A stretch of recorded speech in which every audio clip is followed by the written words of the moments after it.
Hello students, आज हम reciprocity theorem को यूज करके एक एग्जांपल सॉल्व करेंगे। हमने प्रीवियस लेक्चर्स में सुपरपोजिशन थ्योरम और थेवेनिन थ्योरम को यूज करके एग्जांपल सॉल्व किए थे।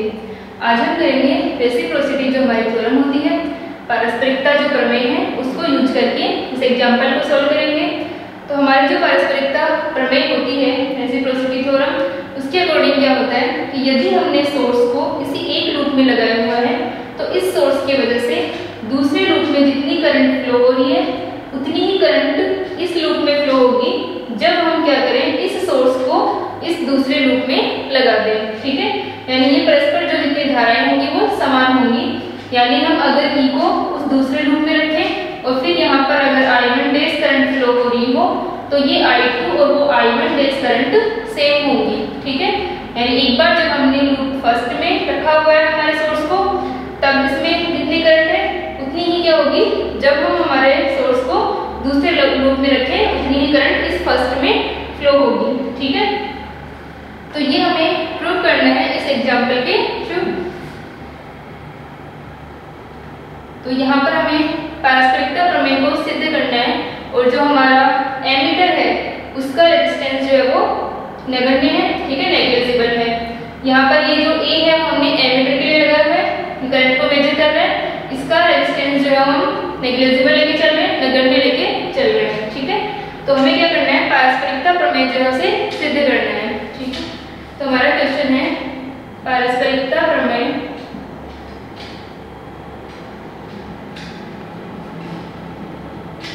प्रमेय को सिद्ध कीजिए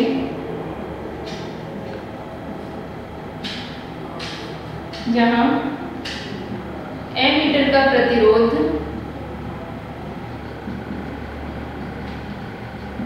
नगण्य है। ठीक है, तो ये जो हमारी बैटरी है इसके अंदर ये जो हमारा सर्किट है इसमें हमने क्या किया है, जो एमीटर यूज किया है उसका इंटरनल रेजिस्टेंस क्या है, 0 है, लगभग नगण्य है। तो हम इसको सोल्व करते हैं। सॉल्यूशन क्या हो जाएगा, हम लूप एनालिसिस करें। ये हमारा फर्स्ट लूप है, ये हमारा सेकंड लूप है। तो हम लूप लगाते हैं इसके अंदर, तो ये हो जाएगा प्रथम लूप में किरचॉफ्स लॉ से हम क्या कर रहे हैं, लूप एनालिसिस कर रहे हैं और इसके अंदर फ्लो होने वाली करंट निकाल लेंगे, फिर हम इसके अंदर फ्लो होने वाली करंट निकाल लेंगे, फिर हम उस I2 को कंपेयर करेंगे। तो क्या हो जाएगा, प्रथम लूप में किरचॉफ लॉ लगाने का, किरचॉफ के नियम से ये क्या होगा, E माइनस I1, ठीक है, into 6 minus I1 minus I2 into 30। ठीक है, वही अपने पास में ये जो 30 ओम की रेजिस्टेंस है, इस रेजिस्टेंस में से फ्लो होने वाली दो करंट है। ठीक है, तो यहाँ से अपने पास में क्या हो गया, एक जो करंट है I1 और दूसरी जो है वो I2 है। तो यहाँ से होगा एक I1 है और एक I2 है। तो हम I1 के डायरेक्शन के अकॉर्डिंग चल रहे हैं तो हम I2 को क्या ले लेंगे, नेगेटिव ले लेंगे। तो या फिर हम ऐसे कर सकते हैं कि यहाँ पर आने वाली जो करंट थी वो कितनी थी, I1 थी, यहाँ पर जाने वाली I2 है, तो यहाँ पर आ जाएगी I1 माइनस I2।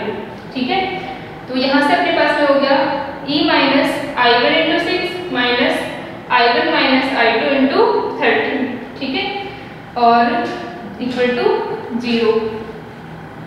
तो E का मान कितना है, 12 वोल्ट, माइनस I1 का मान into 6 minus I1 minus I2।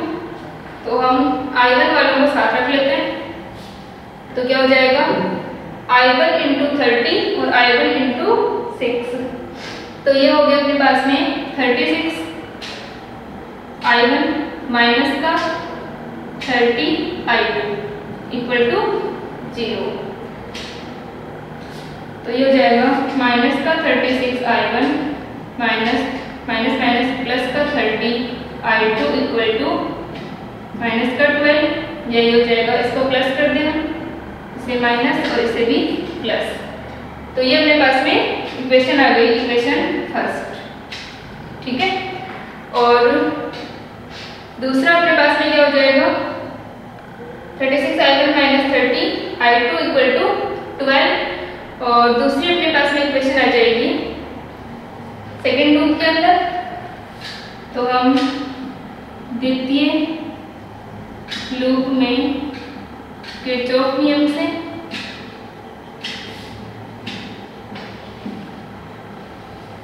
दूसरा जो हमारा लूप है उसके अंदर हम जब किरचॉफ लॉ लगाएंगे तो यहाँ से अपने पास में क्या हो जाएगा I2 इंटू 10, ठीक है। और ये एमीटर है और एमीटर इसका रेजिस्टेंस नेग्लिजिबल है, तो हम यहाँ से चलेंगे I2।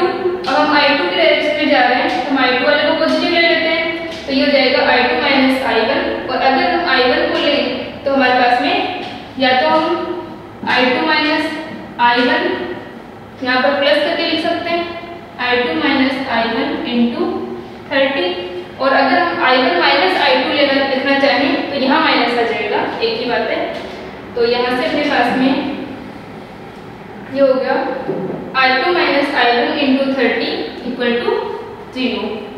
इसको सॉल्व करें तो I2 इंटू 10 और I2 इंटू 30, तो 40 I2 minus 30 I1 equal to 0।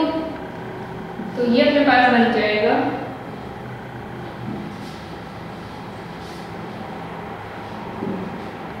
हो गया 40 I2 minus 30 I1 equal to 0। तो 40 I2 इक्वल टू 30 I1, तो I2 upon I1 equal to 30 upon 40, ठीक है। I2 अपॉन I1 30 अपॉन 40 या 3/4 ये आ गया अपने पास में। तो यहाँ से हम वैल्यू रख दें I2 अपॉन I1 की, तो इसके अंदर हम इक्वेशन नंबर 1 से इसको हम टू डाल देते हैं। समीकरण 2 से समीकरण 1 में मान रखने पर, ठीक है।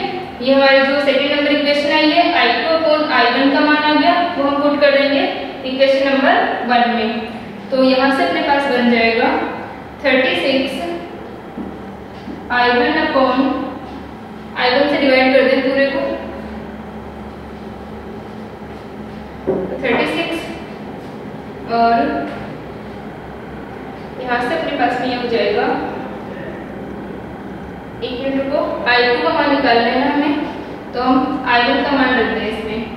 तो यहाँ पर अपने पास में क्या बन जाएगा, ये I2 upon I1 equal to 3/4 है। तो I1 इक्वल टू क्या हो जाएगा, I2 इक्वल टू हो गया 3/4 I1, या फिर I1 इक्वल टू हो जाएगा 4 I2 अपॉन 3, ठीक है। ये आ गया, तो ये हम इसमें रख दें। तो 36 इंटू 4 I2 अपॉन 3 माइनस का 30 I2 इक्वल टू 12, ये आ गया अपने पास में।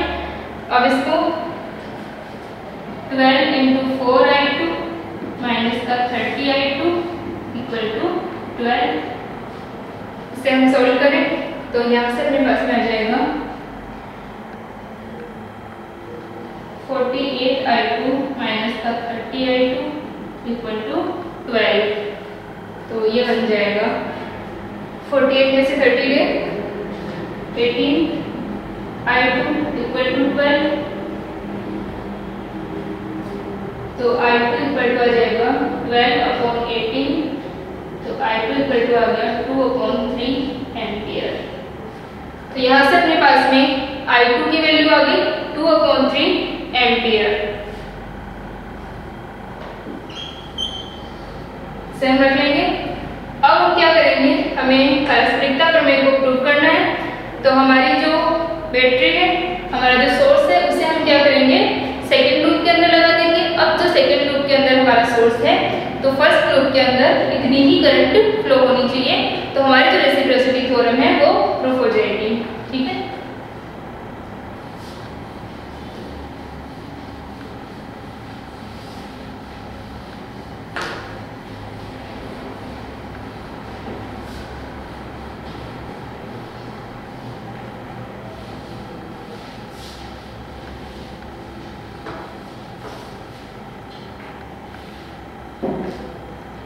अब जनित्र को द्वितीय लूप में लगाने पर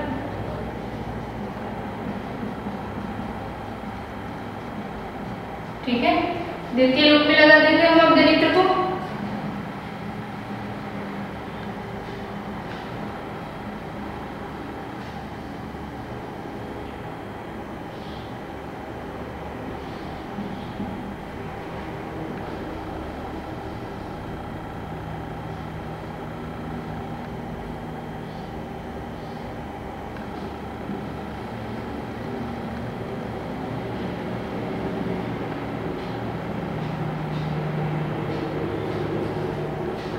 अब हमारा सर्किट जो है वो इस तरीके का हो जाएगा, नेगेटिव पॉजिटिव। ठीक है, तो यहाँ से हम सॉल्व करें। अब हम ये हमारा फर्स्ट लूप था पहले और ये हमारा सेकंड था, अब ये वैसे रखेंगे। तो यहाँ से और हम मान लेते हैं कि इसमें जो फ्लो होने वाली करंट है वो I2 डैश है और इसमें I1 डैश करंट फ्लो हो रही है। तो हम I1 डैश का मान निकालते हैं और वो I1 डैश जो है वो I2 के इक्वल आना चाहिए अकॉर्डिंग टू रेसिप्रोसिटी थ्योरम। तो यहाँ से अपने पास में हो जाएगा द्वितीय लूप में लगाने पर 12 वोल्ट के लिए, तो ये हो जाएगा 12 minus 10 into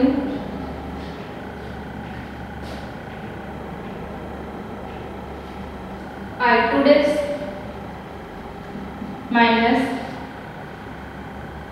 I2 dash minus I1 dash into 30 equal to 0। तो यहाँ से हो जाएगा 12 माइनस 10 I2 डैश और 30, तो 40 I2 डैश। ठीक है, minus minus minus plus 30 I1 dash equal to 0। तो यहाँ से अपने पास में इक्वेशन बन गई 40 I2 डैश माइनस का 30 I1 डैश इक्वल टू 12। ये अपने पास में इक्वेशन हो गई 40 I2 डैश माइनस का 30 I1 dash equal to 12, third equation. अब यहाँ से हम फर्स्ट लूप के अंदर लगाएं प्रथम लूप से। तो प्रथम लूप से अपने पास में क्या हो जाएगा, ये वाली जो वैल्यू है इसके अंदर हम रखेंगे, तो ये हो गया 6 I1 dash plus I1 dash minus I2 dash into 30 equal to 0। तो 6 I1 डैश और 30, तो ये हो जाएगा 36 I1 डैश माइनस का 30 I2 डैश इक्वल टू 0। तो ये वाली वैल्यू आ जाएगी 36 I1 dash equal to 30 I2 dash. तो I1 डैश इक्वल टू हो जाएगा 30/36 I2 डैश। तो और या फिर हम I2 डैश को लिखें तो I2 डैश इक्वल टू हो जाएगा 36/30 I1 डैश, और 36/30 को हम क्या लिख सकते हैं,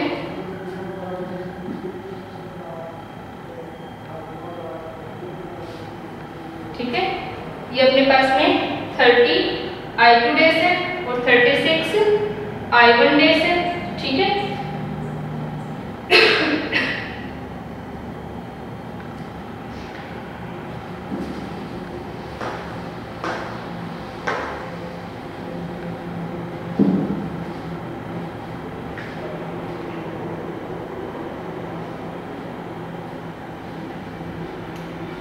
ठीक है। तो यहाँ से अपने पास में वैल्यू आ गई। अब हम इसमें रखें मान, यहाँ से अपने पास में ये जो लूप था, ठीक है, सेम उसी की तरह है। ये क्या हो जाएगा 6 I1 डैश, फिर अगर हम I1 डैश की डायरेक्शन में चल रहे हैं तो I2 डैश को हम क्या ले लेंगे, नेगेटिव ले लेंगे। तो ये हो जाएगा I1 dash minus I2 dash into 30। ठीक है, तो ये वैल्यू अपने पास में इस तरह से आ जाएगी। तो 36 I1 डैश माइनस का 30 I2 डैश इक्वल टू 0। और ये हमारी उसके अकॉर्डिंग है, तो ये 10i2 डेज, तो ये अपनी बन गई थी इक्वेशन नंबर 3 और ये इक्वेशन नंबर में से देते हैं 4। तो हम लिख देंगे समीकरण 4 से मान समीकरण 5 में रखने पर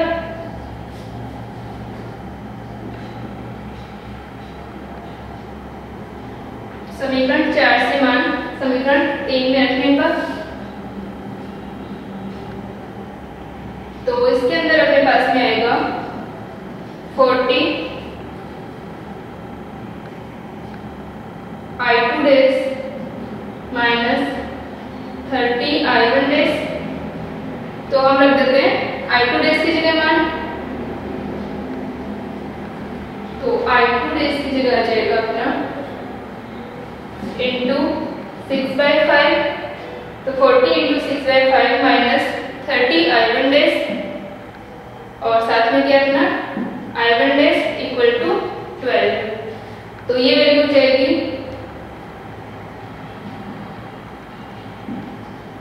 i1 dash minus 30 i1 dash equal to 12, तो 48 minus 30 i1 dash equal to 12, तो ये हो जाएगा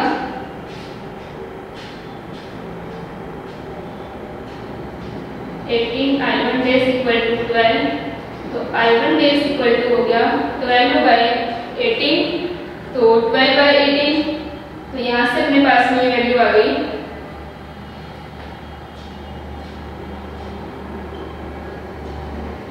एम्पियर। ठीक है, 2/3 एम्पियर। तो हमारे पास में जो i2 का मान आया था वो भी कितना था 2/3 एम्पियर था, और i1 डेज भी कितना है 2/3 एम्पियर है। तो i2 इक्वल टू क्या हो जाएगा i1 डेज। तो यहाँ से अपने पास में वैल्यू आ गई i2 और i1 डेज दोनों इक्वल आ गए।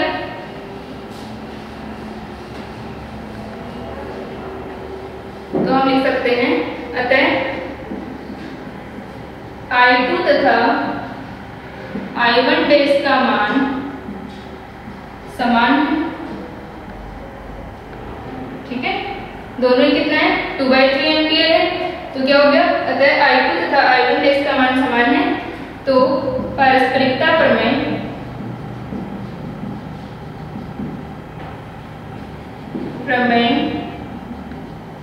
सिद्ध होती है। ठीक है, तो हमारी जो रेसिप्रोसिटी थ्योरम है वो क्या हो जाएगी प्रूफ हो जाएगी, क्योंकि दोनों वैल्यू जो है वो इक्वल आ गई।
यहाँ से एक बार हमने ये सर्किट सॉल्व किया था, थेवेनिन इक्विवेलेंट हमने इसका क्या बनाया था, सर्किट बनाया था। आज हम नॉर्टन थ्योरम को यूज करके इसको सॉल्व करेंगे। ठीक है, तो इसे हम नॉर्टन थ्योरम के अकॉर्डिंग सॉल्व करें। तो जब हमने इसको थेवेनिन के अकॉर्डिंग सॉल्व किया था तो हमने क्या किया था, इसका एक इक्विवेलेंट सर्किट बनाया था। हम आरएल से फ्लो होने वाली करंट को निकाल रहे हैं। ठीक है,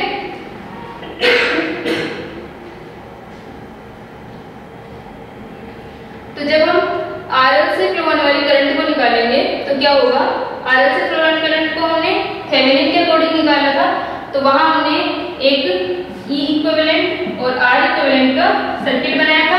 ठीक है, और साथ में हमारा आरएल था और फिर हमने आईएल को निकाला था। अब जब हम नॉर्टन थ्योरम यूज करेंगे तो नॉर्टन थ्योरम से क्या होता है कि जो हमारा सर्किट होता है इक्विवेलेंट सर्किट, वो किस में कन्वर्ट होता है, एक आई इक्विवेलेंट में।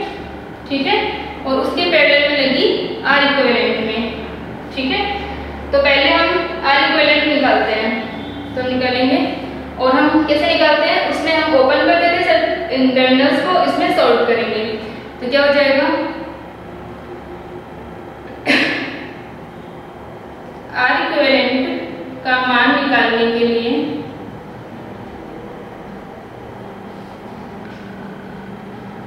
ए तथा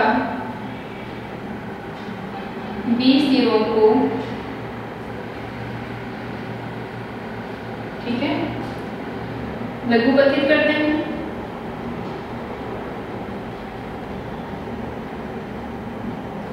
तो ए तथा बी जीरो को लघुपथित करेंगे, करते हैं तथा स्रोत को आंतरिक प्रतिबाधा से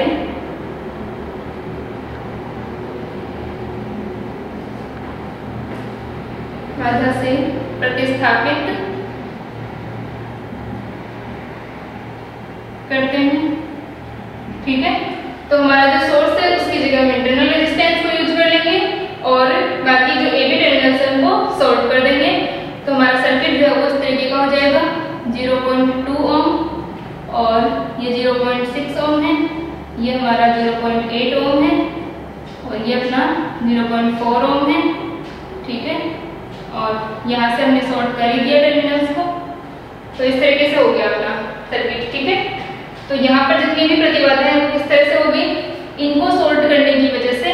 ठीक है, यहाँ से हमने ए बी को क्या कर दिया है, सॉल्ट कर दिया है। तो अब जो अपने पास में प्रतिबाधाएं हैं, जो अपना ये था सोर्स था, उसकी जगह हमने क्या यूज कर लिया, उसकी आंतरिक प्रतिबाधा को। ठीक है, तो अब जो वैल्यूज होंगी अपनी वो क्या हो जाएंगी, ये दोनों सीरीज के अंदर है और ये दोनों किसमें है, पैरेलल में है। ठीक है, क्योंकि यहाँ से हमने क्या कर दिया है, सॉल्ट कर दिया है। तो आर इक्विवेलेंट हो जाएगा अपना 0.2 प्लस 0.6, ठीक है, plus 0.4 into 0.8 divided by 0.4 plus 0.8। ठीक है, तो यहाँ से अपने पास में क्या है, ये दोनों सीरीज में है और ये दोनों किसमें है, पैरेलल में है। तो वैल्यू अपने पास में हो गई 0.8 प्लस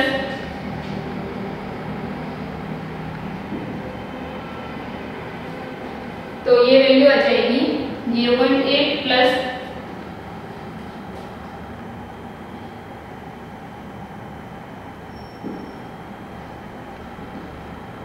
ठीक है, तो यहाँ तक लिखो, अपने पास में वैल्यू आ जाएगी आर इक्विवेलेंट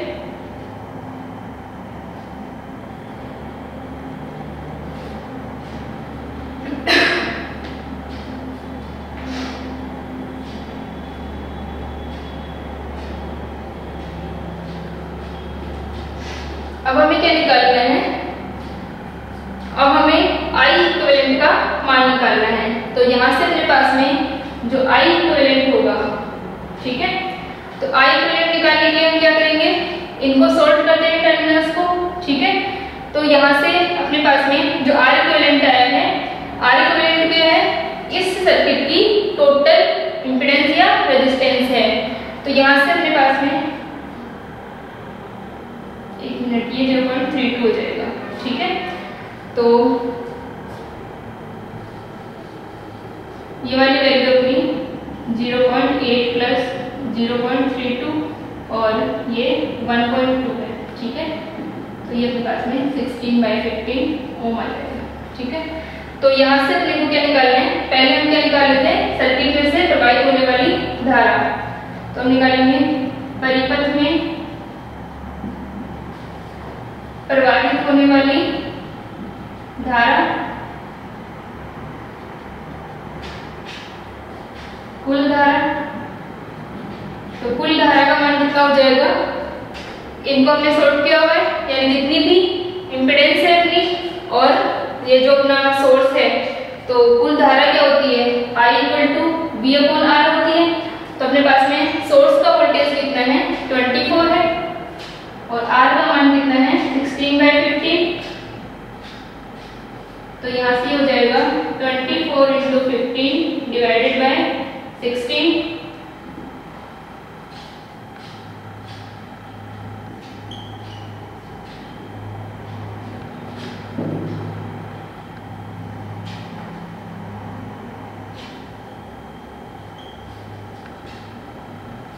तो ये अपने पास में आ गई 45/2 एम्पियर।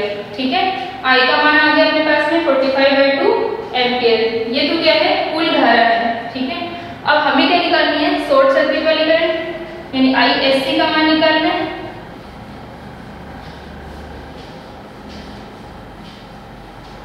तो ISC के लिए हम क्या कर देते हैं, यहां से सॉल्व कर देंगे। ठीक है, तो यहाँ पर अपने पास में हो जाएगी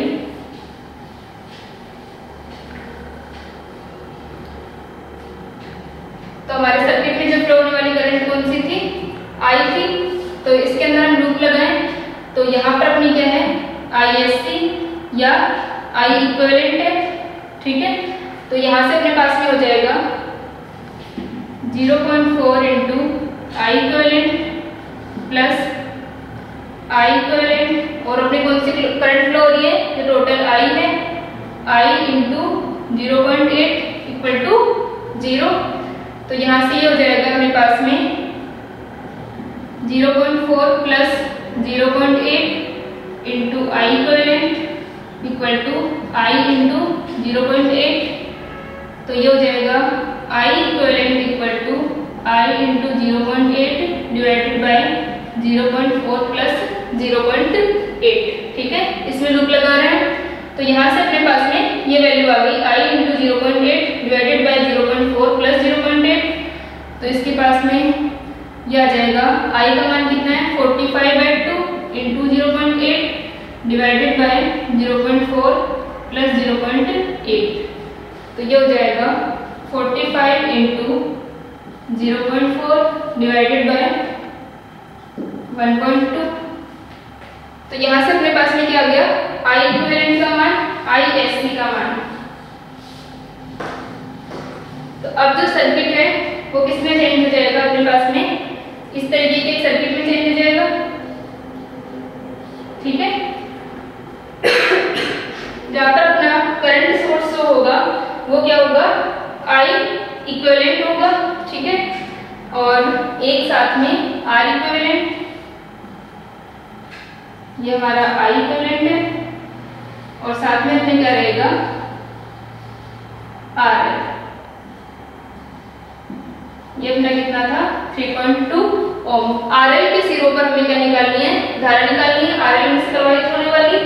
तो यहाँ से अपने पास में जो वैल्यू आएगी वो निकाल लेंगे, तो ये अपनी आएगी 15 एम्पियर। तो सिंपल इसके अंदर अपने को वैल्यू निकालनी है, RL में से प्रवाहित होने वाली धारा, और यहाँ पर अपने पास में ये 15 एम्पियर है। ठीक है, ये अपना 0.8 ओम है। तो जो अपना R इक्विवेलेंट है, ठीक है, तो R इक्विवेलेंट और I इक्विवेलेंट, इसे हम क्या कहते हैं, नॉर्टन इक्विवेलेंट सर्किट कहते हैं, नॉर्टन तुल्य परिपथ।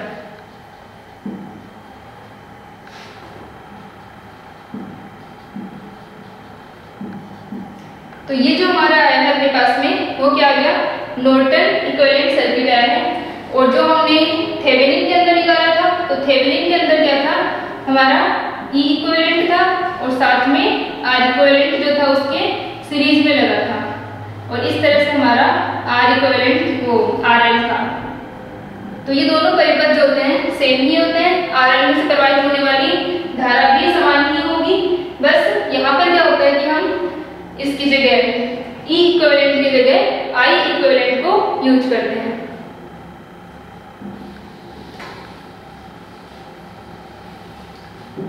तो आर एल में से प्रवाहित होने वाली धारा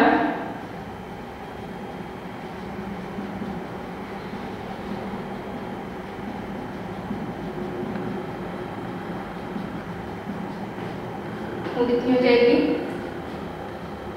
आई इक्विवेलेंट आर इक्विवेलेंट, ठीक है। आई इक्विवेलेंट और आर इक्विवेलेंट मिलकर ये क्या बनेंगे, ई इक्विवेलेंट बनेंगे। ये एक ही चीज है, ई इक्विवेलेंट क्या है, आई इक्विवेलेंट इनटू आर इक्विवेलेंट ही है, ठीक है। तो ये दोनों मिलकर के क्या शो कर रहे हैं, यहाँ के ऊपर वोल्टेज को भी शो कर रहे हैं। तो अब अपने को करंट निकालनी है आरएल में से प्रवाहित होने वाली धारा। तो ये तो क्या हो गया, ई का मान हो गया, अपॉन में क्या करते हैं अपन, R equivalent plus R L करते हैं, ठीक है। तो यहाँ पर भी हम क्या कर देंगे, R equivalent plus R L कर देंगे, और उसमें भी यही था, बस यहाँ पर ई इक्विवेलेंट लिखा हुआ था। तो ये जो मान है वो ई इक्विवेलेंट को ही शो कर रहा है। तो यहाँ से आ जाएगा आई इक्विवेलेंट का मान है अपने पास में 15 इंटू आर इक्विवेलेंट का 0.8 और R equivalent plus R L तो 0.8 प्लस 3.2। तो ये अपने पास में करंट आ जाएगी, आई एल आ जाएगी, इसमें से फ्लो होने वाली करंट आर एल में से फ्लो होने वाली करंट। तो बस सिंपल है, नॉर्टन के अंदर अपने को आई इक्विवेलेंट और आर इक्विवेलेंट निकालने, ये दोनों ई इक्विवेलेंट को ही शो कर रहे हैं। और फिर इसके बाद में आर एल में से प्रवाहित होने वाली धारा R equivalent plus R L हो जाएगी। तो ये अपने पास में इसको सॉल्व कर लेंगे।